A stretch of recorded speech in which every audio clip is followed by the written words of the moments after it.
Presidente Lula, existe todo um bastidor para a nomeação do Lewandowski, nome do Lewandowski para o Ministério da Justiça. Eu pude apurar que esse nome não foi ainda oficializado, porque houve ali algumas tensões e algumas questões sobre o segundo escalão, que era povoado pelo PSB. Flávio Dino era o ministro da Justiça, é o ministro da Justiça ainda até o dia 12, e por isso que o Lewandowski quer assumir o ministério com carta branca para nomear todos os seus assessores mais diretos. Faz um balanço para a gente desse processo aí no novo Ministério da Justiça, destacando também que o Capelli deve sair, porque ele é o secretário executivo, é ligado ao Flávio Dino, e o Lewandowski vai querer nomear aqueles que são próximos a ele, Lewandowski. Como é que você analisa esse processo político? Conde, olha, uma mudança, né? Aquilo que eu falei para você no passado, nós comentamos quando o Flávio Dino foi indicado para ministro do Supremo Tribunal Federal.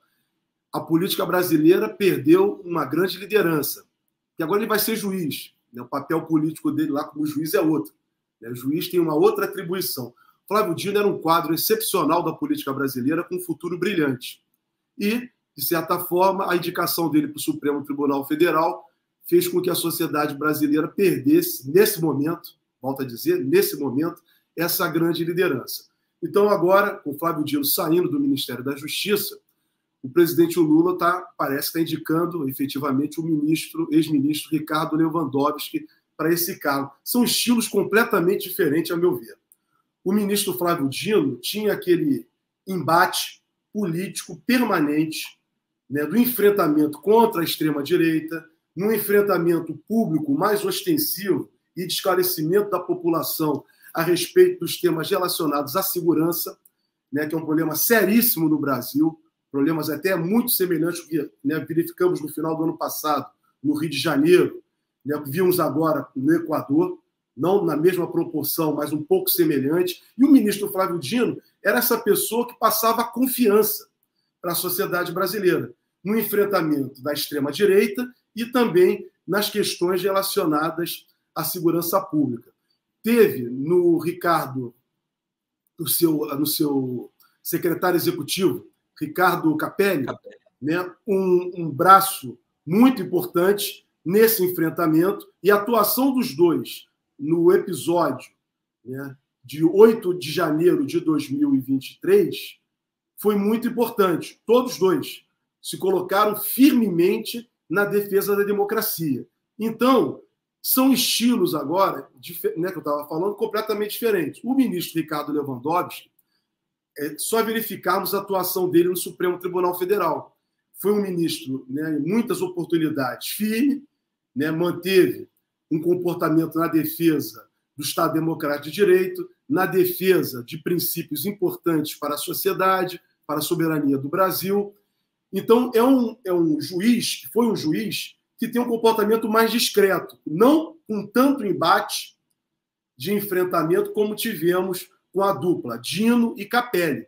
Então, agora vai ser o Ministério da Justiça, que me parece que está se desenhando, de um diálogo maior, né, não no enfrentamento da extrema-direita, como fazia o Flávio Dino, muito bem, a meu juízo, sobre o aspecto político, mas um Ministério da Justiça que daqui para frente vai se comportar num diálogo maior, institucional. E aí, particularmente, né, um diálogo que eu vejo que deverá ter com o Supremo Tribunal Federal, com algumas lideranças, né, do Parlamento Brasileiro, no caso, o presidente do Senado, que é o presidente do Congresso, o presidente da Câmara. Então, é um Ministério da Justiça num modo mais tradicional, né? Mas isso não torna tão irrelevante, né, o papel que vai ser assumido daqui para frente pelo ministro Ricardo Lewandowski, né, se de fato parece que tudo se confirma que ele venha a ser esse novo ministro. O Lewandowski é uma coisa que o Lula preza muito, né? Ele traz uma paz, uma espécie de paz institucional, assim, né? Pela sua, né? Por ser um decano, por ser uma figura, enfim, egressa do STF. Falando nisso, então, teremos um ritmo diferente no Ministério da Justiça a partir da chegada do novo ministro, né? Vamos ficar atentos aqui, inclusive em função também, porque o Capelli também imprimia uma personalidade ali dentro do ministério, ele tomou a frente, e eu quero falar justamente do 8 de janeiro, Folena, do evento que foi promovido pelo governo, muito em função do desejo pessoal do presidente Lula. E nós vimos ali, por exemplo, né, queria que você comentasse isso, o STF muito integrado ao governo, o que me parece ser uma boa notícia depois de tanto tempo de hostilidades, né, recíprocas em todas as dimensões ali da governança brasileira. Que fase é essa que a gente vai viver agora de um STF politicamente conectado ao Executivo e, por que não dizer também, ao Parlamento, ao Congresso, porque o Rodrigo Pacheco estava lá, mas o Arthur Lira não estava, né? Ele encarou o 8 de janeiro, o evento, o ato, como um ato político. Foi um ato político, mas político na dimensão máxima da palavra ou na dimensão, né, do varejo da palavra? Como é que você significa esse processo? Querido Folena.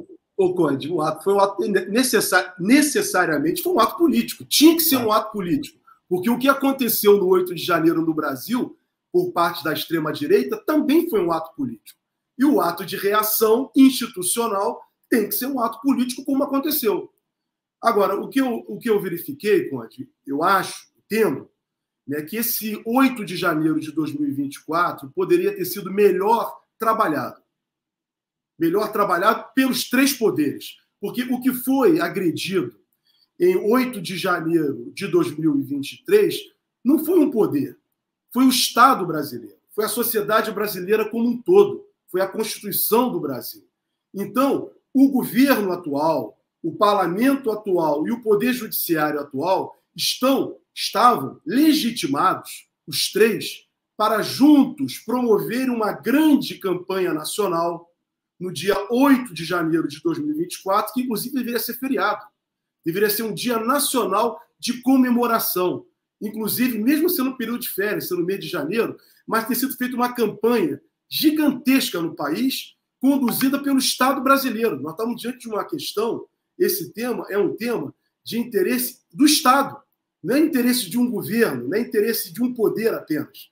Então, perdemos essa oportunidade, poderia ter integrado mais, chamado a sociedade civil para estar nas ruas comemorando, né, a defesa da democracia, a defesa da Constituição, e não os ataques promovidos contra a democracia e contra a Constituição, o que fizeram os fascistas.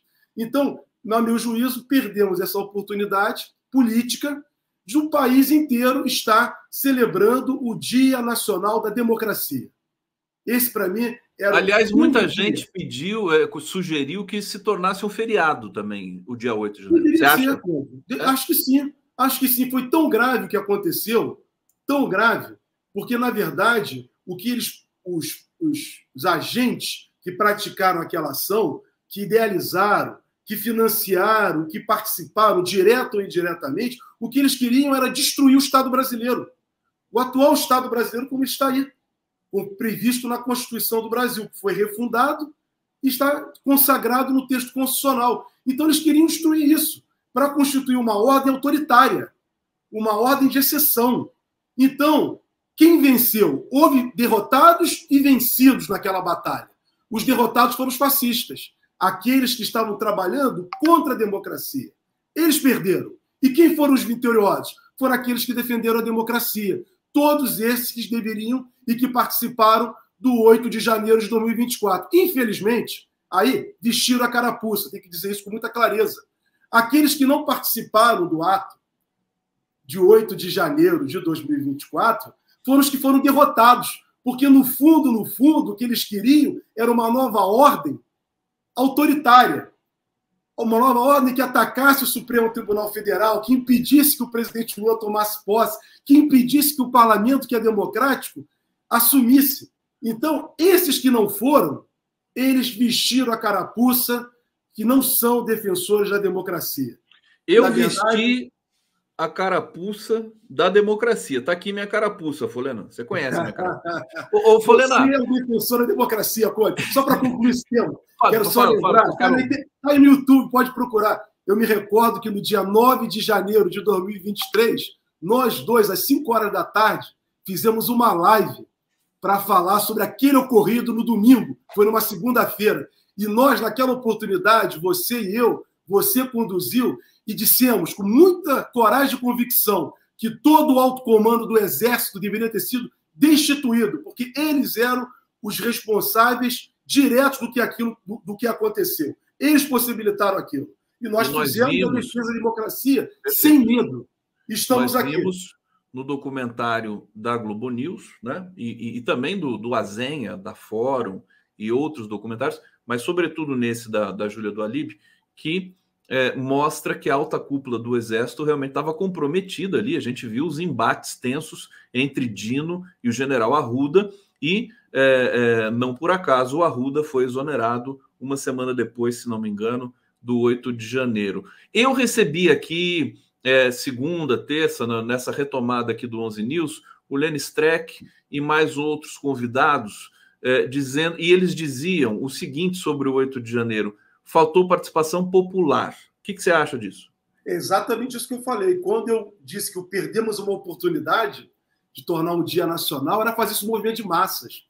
Isso, Conde, na verdade, eu sinto que o governo, infelizmente, tá, o governo do presidente Lula está muito acanhado. Tá? Não o presidente Lula não é acanhado. Tanto é que ele falou o que ele disse lá no Senado agora, no dia 8. Ele não tem acanhamento, mas o governo é muito acanhado. Alguns setores do governo têm muito medo. Então, na verdade, ao ter medo, né, infelizmente, não convoca o povo. Que tem que convocar o povo. O governo tem que estar ligado ao povo. E aquilo que eu disse, havia toda a justa causa para fazer o movimento a partir do governo, do parlamento, do poder judiciário, convocando a sociedade brasileira a estar nas ruas. Não deveria ter sido feito isso dentro do Senado, isso tinha que ter sido feito ali, fora do parlamento brasileiro, lá na esplanada dos ministérios, que é aquele gramado gigantesco. Isso deveria ter sido feito na rua, e não em sala fechada. O lugar da democracia, a democracia, Conde, ela só funciona no espaço público, nas ruas, nas praças, aonde o povo está. Só aí haverá a democracia. Lugar fechado não é lugar, né? Muitas vezes não são lugares em que a democracia ela não se manifesta na sua plenitude. Até ao contrário, pode acontecer coisas que não são boas. Jorge Folena, que felicidade ter você aqui mais uma vez para a gente fazer o nosso debate. Eu vou trazer alguns comentários aqui antes da gente encerrar, e eu ainda te perguntar rapidamente sobre o Equador. Olha só, Givalber Arruda está aqui. Querido Givalber, sempre um prazer ver e ouvir o nosso querido Conde, Givalber da TV Resistência Contemporânea. Obrigado, querido Givalber. Saudade de você também. Muito bom dia, povo da Resistência, que é um canal maravilhoso que eu recomendo para todos vocês. Trazer o Givalber aqui, o pessoal do TV da Resistência, para a gente conversar também em breve. Fátima Carneiro, eu também acho que nesse momento o Dino fará muita falta no governo, na luta contra a extrema-direita, mas ele vai estar no STF, né? Não vai estar fora, digamos assim, vai estar fora do Executivo, mas vai estar no Judiciário.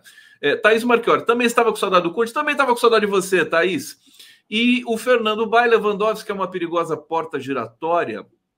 Vou deixar a pergunta no ar. Agora, Folena, rapidamente, nosso tempo está acabando aqui. O que aconteceu no Equador ontem, rapaz? O que é aquilo lá? Conde, olha, eu vou trazer rapidamente para você aqui, 3 minutos, a minha preocupação no que está acontecendo no Equador. Tá? Quero levantar uma hipótese, não fazer por hora uma hipótese para uma investigação. O que está acontecendo no Equador, nós já verificamos recentemente aqui no Rio de Janeiro, particularmente. Ano passado, né? Nós vimos uma ação da milícia no Rio de Janeiro que paralisou por um dia a cidade do Rio de Janeiro. E foi tenebroso para a população do estado do Rio de Janeiro e do Brasil. O que aconteceu no Equador me preocupa muito, porque é uma ação, aí por isso eu quero colocar como uma hipótese por enquanto, típica, né, de desarticulação para conduzir a um estado de exceção permanente. E nisso, Conde, o Império e a sua agência eles são especialistas. Criar o caos, o terror, para em seguida implantar um estado de exceção. E aí, esse discurso, o que está acontecendo no Equador, o que aconteceu como consequência, só favorece o discurso da extrema-direita, pelo mundo afora. A extrema-direita emprega exatamente essa técnica. Olha, os bandidos estão soltos, estão descontrolados, estão matando, e aí vem um estado de exceção e a ação política deles, tirando direito dos trabalhadores da sociedade como um todo, implantando um estado cada vez mais restrito de direito, o que alguns intelectuais têm chamado de Estado de Direito Marcial. Então, não me assusta, assim, eu estou ouvindo tudo que está acontecendo e assistindo, muito preocupado com a ação do que está se passando no mundo nesse momento. Hoje, no mundo, você tem um embate entre um mundo unipolar, conduzido pelo imperialismo norte-americano, e um mundo multipolar que se forma do outro. E a América Latina faz parte desse jogo. Criar estados de exceções só interessa às ações extremistas do governo do Império, que representa o Império. Então, estamos vendo o que está acontecendo na Argentina agora, estamos vendo o que está acontecendo aqui no Brasil, daí a necessidade do governo brasileiro ficar atento. Está circulando nas redes sociais, Conde, algo bem próprio desse tipo de discurso e de ideia. É que um preso saiu da penitenciária no final do ano e assassinou um policial militar. Com isso, só vem fortalecer, quem está divulgando isso é a extrema-direita, colocando medo e terror na população, para dizer, nós da extrema-direita é que temos capacidade de combater, o que não é verdade, eles não têm capacidade para isso. E ontem o prefeito da cidade do Rio de Janeiro, Eduardo Paes, eu não sei se ele fez a forma adequada, fazer essa comunicação pelo X, dizendo que a prefeitura do Rio teria sido uma milícia, cobrou R$500 mil à prefeitura do Rio para executar obras. Então, quer dizer, isso só interessa à extrema-direita, Conde, criar esse estado de terror no Brasil e no mundo. Tomar muito cuidado com essa situação. Essa situação preocupa bastante o presidente Lula e a América do Sul e a América Latina, de maneira geral, está tomada por uma nuvem estranha nesse momento, né? Peru, Chile, Bolívia, México, tá tudo, Venezuela, né? Tá tudo muito estranho. Nós vamos ter que ter muito cuidado com isso. Jorge Folena. Eu dizer uma coisa, só para terminar, só para uma informação. Ontem, o Peru decretou um estado de exceção no norte do país. Sim. Então, muito provavelmente, é o do Equador. Quer dizer, então, é assim que a direita e a extrema-direita vai buscando seu espaço exatamente orientado e conduzido, esse é o ponto, pelo Império, por ações, né, de interesses sabotagem, soberanos, que querem se manter como soberanos. Folena, muito obrigado. Uma excelente semana para você. Ainda estamos na quarta-feira. Eu posso desejar uma excelente semana. Semana que vem estaremos de volta aqui comentando mais uma vez com o nosso querido Jorge Folena, nesse clima maravilhoso do Rio de Janeiro. Super abraço, Folena. Obrigado, querido.